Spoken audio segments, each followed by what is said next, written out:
Aloha mai kākou from the Kahilu Theater in Waimea on the island of Hawaii. You're listening to Hawai'i Radio Hour. I'm Mileka Lincoln, and I'm joined today by my co-host, Kobe Akamu Moser. Aloha mai kākou. On the program today, we're going to be looking at the way changes in Washington, D.C. has impacted Ōpelu's dreams here in Hawaii. We'll also hear ike kupuna about ōpelu fishing in Nāpo'opo'o from one of the area's masters, Uncle Chuck Leslie.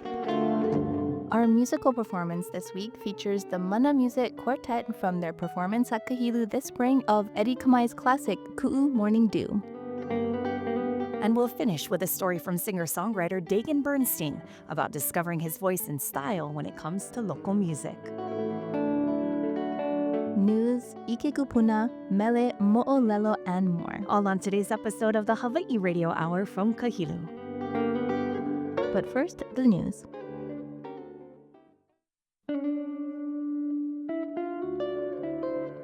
Aloha from Kahilu Theater in Waimea. I'm Mileka Lincoln, and I'm here with my co-host, Kobe Akamu Moser. We are so glad to have you listening to us today, especially on this Lā Makuakāne. Yes. Happy Father's Day to all the Happy dads. Father's Day to all the dads, to all the dads in training, to all of the uncles and brothers and cousins who step up in those dad roles. Yes, the punas, the tutukane that help make up the village. Do you guys do anything special on Father's Day for your dad? Oh, we absolutely do. Do you remember Waikiki Music Festival? Yes. Yes. Okay, so they're bringing back a version of that now. They're relocating to Waikoloa. Right, this But year. that was one of my dad's most favorite memories and requests each year for Father's Day was that his whole ohana could be together to listen to live local music performed up at Waikiki. I love that. Was it always on Father's Day? Always. Oh, that's It was so nice. always Father's Day weekend, yes. So that is a core memory for me growing up. So I am so stoked that the Waikoloa Music Festival is going to be coming back in that same vein of bringing ohana together on Father's Day weekend to celebrate local music, great food, great company, the whole bit, just moving it a little bit more makai. Yes. What about you guys? Do you have a Father's Day tradition? Oh, we tried to go and see Dad. He's all the way out in Ka'u, and my brothers are on Oahu, but we don't have a tradition, but I just love going out there and spending time with him down at the ocean. My dad he was a police officer. He was a retired police officer, but he was always a fisherman, like growing up, and my grandpas and my uncles always out there diving, picking opihi, fishing. So that's something that we like to do either on Father's Day or around. Things are so crazy, but that's our favorite thing to do. I love that. Yes. Well, again, to all of our fathers, to all those who stand in a father role, we have so much aloha for you all. Aloha Lā Makuakāne. Happy Father's Day.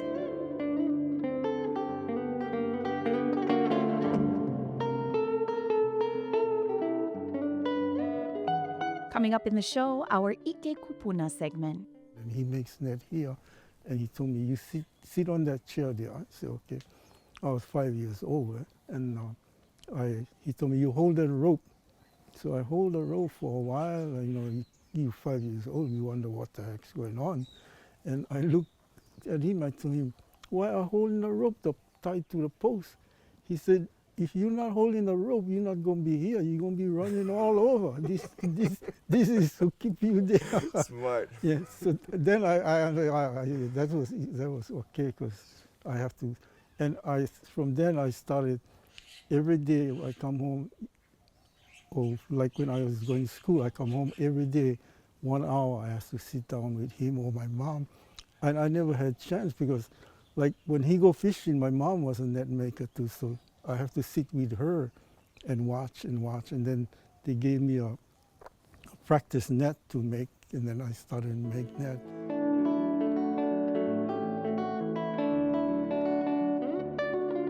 And mahalo for listening to Hawai'i Radio Hour. We'll be right back from Kahilu after this quick message.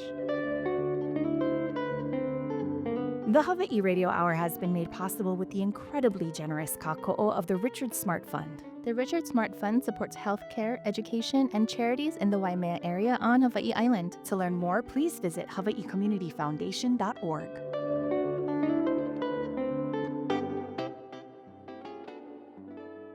Aloha kākou, welcome back to Hawai'i Radio Hour. Washington, D.C. is 4,766 miles from us here in Waimea. And Colby, doesn't it really feel like the United States and the rest of the world have been stuck inside a bit of a washing machine for the last 6 months? That's a great metaphor. And not one of those modern smooth machines that, you can add the extra shirt into the beginning. That's me every time. I always forget. There's always one more That's thing. right. More like a washing machine from the past that one of our tutus used to use. Yep. It's the opposite of clean. Either way, it's been an absolute mess in many respects, regardless of what side of the aisle you're on. So when is the ultimate question? That's Will this spin cycle end? That is the question. I don't think anybody could possibly know. Yeah, well, on today's episode, we're going to take a look at what's happening in DC and how it is affecting us in just one specific way here in Hawaii. Well, today we're going to focus on one ōpelu, one young person from Kohala who had his dreams derailed by changes coming out of Washington, D.C. Last year, Naluakau was one of the first high school graduates of Aha Punana Leo o Waimea, a Hawaiian language immersion school that's right here in Waimea. We asked one of our storytelling fellows, Mahea Lanitupant, to work on the story for us. Mahea, thanks for joining us. You spoke to Nalu the day after he returned to Hawaii. Yes, it was the day before his 19th birthday, and he just came back from Oregon. He had been in a Job Corps program at a site on the Columbia River called Tongue Point. Kalamai, I haven't heard of Job Corps before. Think AmeriCorps or Peace Corps. Job Corps was a federally funded program that offered career training for teens and young adults across 10 different industries. It was designed for low-income students and provided a free education. Over the last 60 years, this program has housed, fed, trained, and educated over 3 million people. Free? That sounds incredible for Homana like Nalu. Yeah, that's one of the things he said when I went to talk to him near his home down at Kauai High. His ohana lives across from the street from the harbor where he's always dreamed of working. Here, let me have him introduce himself. Hello, my name is Nāpo'opo'o. I'm from here, Kauai High. My family has lived here for about 200 years in Kauai High. So this is my ocean. My family, we are super involved in the voyaging community with Makali'i. My mom and my dad, they're part of it. And for me personally, I grew up paddling. I didn't want to work on the land because I wanted to be on the ocean. And I always had a passion for the ocean. And I wanted to make a career. It's where I longed to be. So my dream was to work in the mainland, work my way up, and then eventually come home and work for the Tiger 7 across my house, and bring in the ships into my home port. Nalo and I talked about what life was like for him in Oregon. There's a bunch of us Hawaiians there. There's about at least 20 of us. But everybody was provided with housing, food, clothing. It was free. Everything was free. All the certifications that we were going to get, they paid for it. All the classes, they paid for it. Equipment, they paid for it. So everything was free. So we went there for free. We got a free education. So it was a pretty good program. How I heard about this program was family, friends, and then, of course, the people from Makali'i, the voyaging family, they told my parents about it. And I heard about it. I thought I'd give it a try. But at first, I didn't really think I was going to go there. My first thought was going to the Coast Guard because I wanted to be on the ocean, like I said earlier. So I was looking into the Coast Guard. And then I heard a couple of my friends who were supposed to be going to this Job Corps program, the seamanship program. I went in December. I was there for about 6 months, and I came back. And our regular day was like waking up at 6 o'clock in the morning, then heading to trade till about 4 o'clock. And during those hours, we would either be in the classroom learning in our Merchant Mariner manual, or would be out on the ship during mooring line operations, or we would just be doing basic things that you would do on a ship. I learned a lot on the vessels, the Ironwood and the Columbia. And then, of course, on my work bases, I learned a lot about just basic housekeeping of a ship, how to moor up a ship, what to do in emergencies, and that safety is always the number one priority in anything that you do. And that it is important that you communicate and that you have teamwork, just like paddling. There's 6 people in the canoe, and all 6 need to do their job in order to get to the destination. and that's like exactly how it is on a tugboat or on a big ship.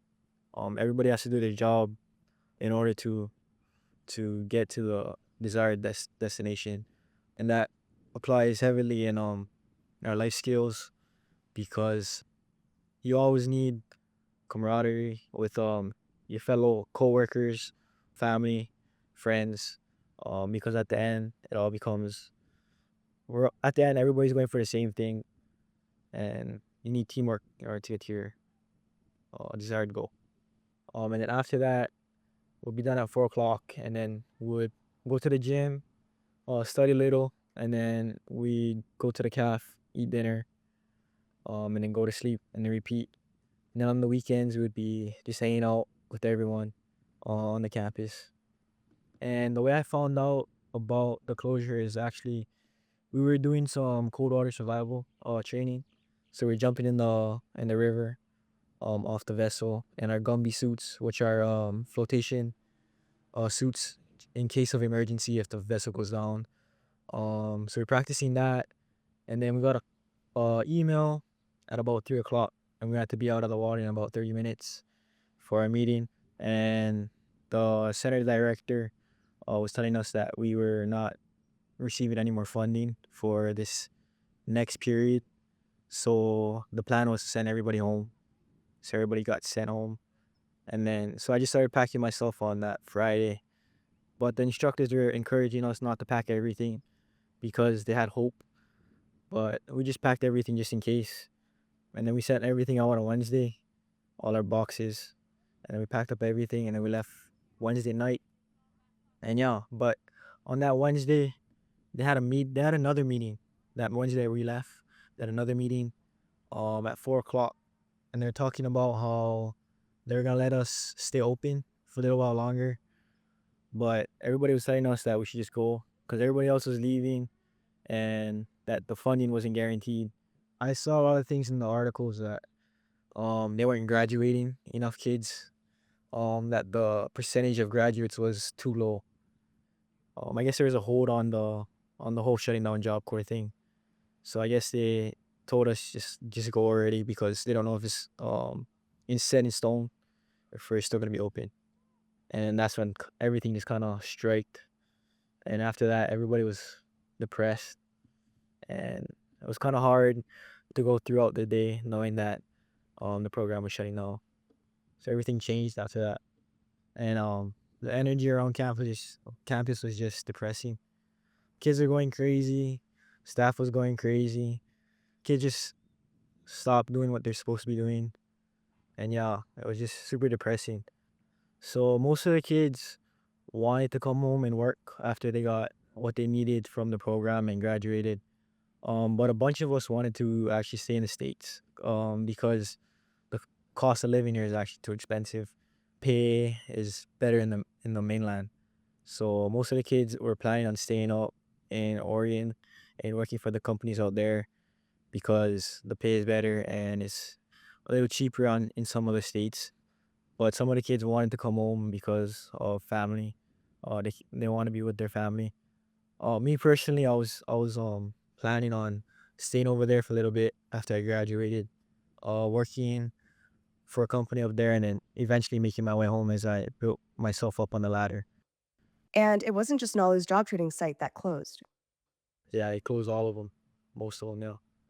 There's a lot of youth out there that are just looking for a better future and don't have the proper funding to go to a university, a college, to get a better education. They came out of high school and they just wanted to get away from home because of the fact that everybody at home kind of does the same thing. There's a lot of kind of drama in a way at home. Most of the kids had drama within their families, so they wanted to get out, find a better way for the future, a better path. So most of the kids actually left their homes to go to the program and hopefully make a better future for themselves. Most of the kids had the same idea for their home port though, because everybody wants to be a captain. Because captains make good money. It's a good paying career. And most of the kids that went to the school had a passion for the ocean and just wanted to be on the ocean. But most of the kids were good kids. Most kids were good kids and just wanted a better future. And Job Corps is a really good place for the youth to go and explore the future and get a stable future for themselves and their families and make a living for themselves. And most of the kids graduating high school, they don't have places to stay, food to eat. So the Job Corps program is, in a way, it benefits them because they get free housing, free food, somewhere later ahead at night without worrying. Now they don't know what they're gonna do. Some of them don't have homes, so most of them are just left on the street, and then some of them just don't feel the want to do what they want the Job Corps for. And I think it's important that people invest and get the word out because the kids are the future, and it's important that people hear about the closure and hopefully it opens back up for the youth struggling. Most kids, hopefully we all find a way to get to that point where we want to be, because it's our passion. It's what we wanted to do. It's still what we want to do. So yeah, we'll find a way. Yeah. And Nalu wasn't the only one in his ohana affected by the changes in D.C. His father, Eddie, was working at the Pu'ukohola, which sits above Kauai Harbor, when the National Park Services began to lay off. But yeah, since he's not a permanent worker, he got laid off because I guess, I don't know if it had to do with funding or what happened. But yeah, my dad was at home. He wasn't working for a little while, and that kind of affected everything with the bills and stuff. But yeah, but now he's back there. See how long that's gonna work. But yeah. So Mahea, since his plan was derailed, what happens next? I asked him that. What happens next? Right now, it's still in the air what I'm gonna do. I still wanna pursue in seamanship, but I was planning on probably going to Oahu, getting my certs there. First, saving up money so I can buy out my certs, or going through the program Mermaid. And there's a couple of academies in the States, but still looking at it. Still trying to figure out what I'm gonna do. Yeah. How do you feel? I mean, it's a bummer. We all got sent home, and we can't finish what we went up to Tonkoin for. But in the end, it's all gonna work with the community. I have a lot of support from my family, my wa'ohana, and everybody I met along the way. So it'll all work out. Mahea, mahalo for this very important story. Thanks, Colby. This was a great opportunity, and it's really important to hear stories from young people on the islands being impacted by these kinds of decisions. Mahalo nui, Mahea, Colby. We'll be right back after this break. You're listening to Hawai'i Radio Hour.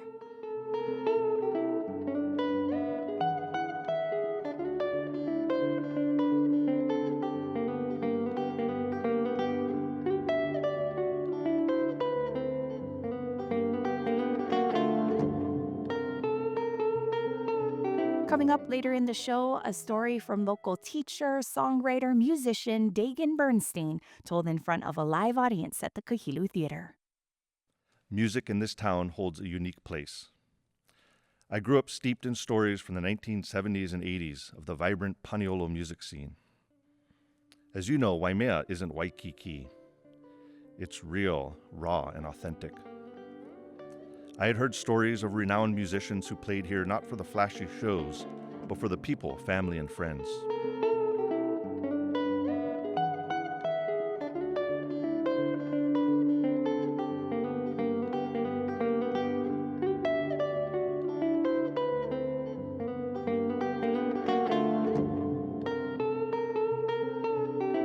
Later in the show, we'll be hearing the sweet tones of the Mana Music Quartet performing a classic Hawaiian song.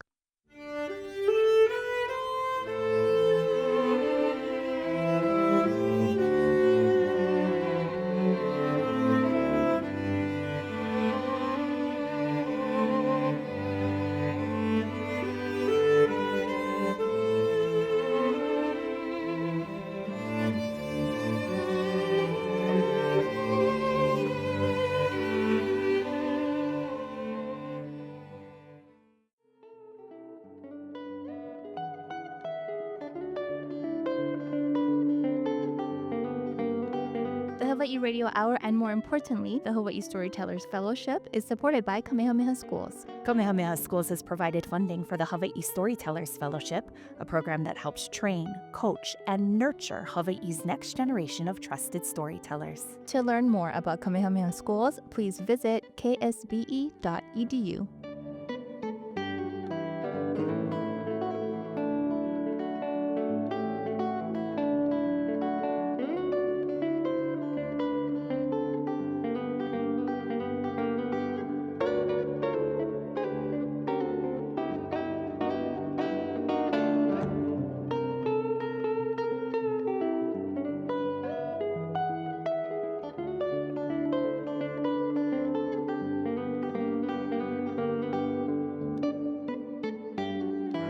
We'll return in just a moment.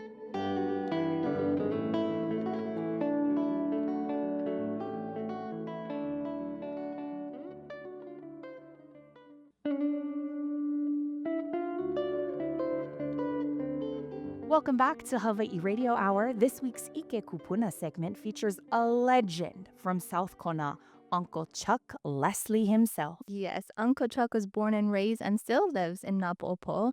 He is a highly respected net maker and ōpelu fisherman who was featured in the documentary The Last ōpelu Man. We also got to interview him for our Emmy-nominated docuseries, Eating Our Roots with Chef Ipi.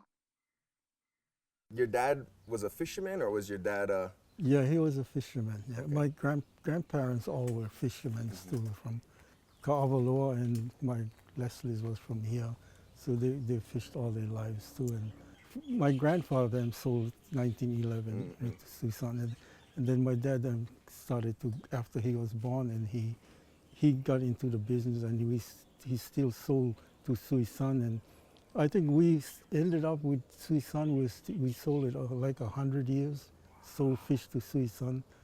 That's amazing. Yeah, and you know, they were still buying fish, and that's what they did. All kind, or was there a specific type? All kind, because when they were auctioning, you know, there was all kind of fish, ahi, akule, ōpelu, whatever bottom fish they get. Okay. There was So they didn't go out, they would just go out to catch, and I mean, yeah, they didn't have a... they just go out to catch, and then they haul them over to Hilo, and then they sell them over there, yeah.